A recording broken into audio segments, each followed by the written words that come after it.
I don't know if you're aware, you are joining me here, Kevin Bacon, on the 28th anniversary of A Few Good Men hitting theaters near you. Are you aware of that? I was not aware of that. 28 years. Wow. Amazing. What was that like the first time you got involved with that film? I know we've talked about it before, but never on an actual anniversary of the date. I'd love to hit it. Oh, yeah. What was that like? It was a great thing. Rob Reiner, who I was a big fan of, I would say that Spinal Tap is pretty much my favorite movie ever. He came to me, and he actually there was another part that I was kind of more interested in, and my wife said, "Don't be an idiot. You got to play that character of Jack." She definitely steered me away. It was more of like there was another kind of bad guy part that I was more interested in. Which one was it? Was it the Kiefer Sutherland part? I guess it must have been the part that Kiefer did. Yeah.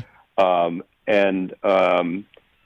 And so I ended up doing Jack, and I was really glad that I did. I think she was right about that. I'm so often kind of drawn to darker, edgier things, but it was great. Aaron Sorkin's script just sang, and to be with Tom and Demi and to be working with Nicholson, who just was such an influence on me. I was thinking the other day that, to me, in a lot of ways, he was one of the first actors that had this kind of attitude where he didn't really give a what you thought about him. He was never really trying to be likable. When you look at things like Five Easy Pieces and The Last Detail and Easy Rider, he never tried to be attractive or cute. I mean, if you in Chinatown, he's got a giant bandage on his nose for probably 45% of the movie, and it's like that to me was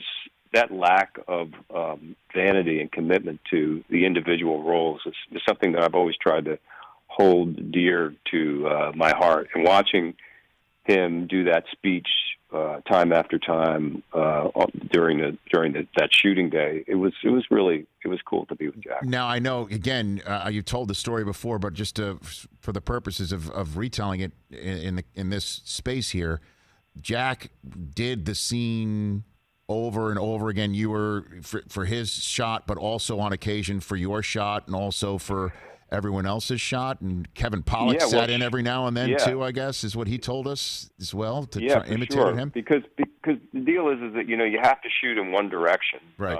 That's where all the lighting is going. So obviously with a scene like that, you want to shoot him earlier in the day, but there's a wide one and there's a tighter one and there's a tighter one, and so he'd done the scene a lot of times and just knocked it out of the park every single time. And then we had to turn the cameras around, and you had to do the coverage of me reacting, Tom reacting, to me reacting, Kev reacting, all of us, and he just kept delivering it, even though he was off camera. And I remember his uniform was getting kind of, his jacket was open at that point, his hair was messed up and stuff because he wasn't, on camera anymore. But he just crushed it. And I thought to myself, not only is he a great actor, but that kind of professionalism, that kind of generosity from one actor to the rest of the cast is something that I took to heart. And it's interesting when you were just telling Kevin Bacon here on the show, when you were just talking about Nicholson and his appearance,